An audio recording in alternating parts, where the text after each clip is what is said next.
Why should you learn to place fractions on the number line?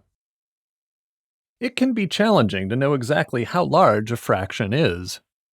Just how large is 7/9? Is it about a half? Is it almost 1?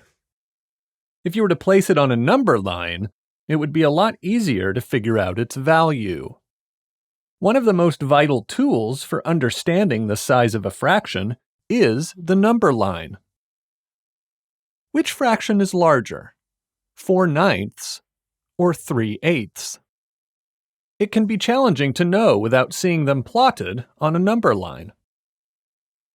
One method is to divide the number line between 0 and 1 into the same number of parts as the denominator of the fraction. In this example, both 9 and 8 are in the denominator, so we'll make two number lines, each divided up separately.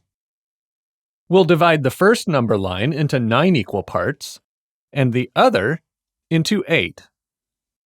Where do you place 4/9? You start at 0 and jump as many places as the number of the numerator, meaning 4 places. You land here. Next, you do the same with 3/8. Start at 0 and jump as many places as the number of the numerator, in this case, 3 places.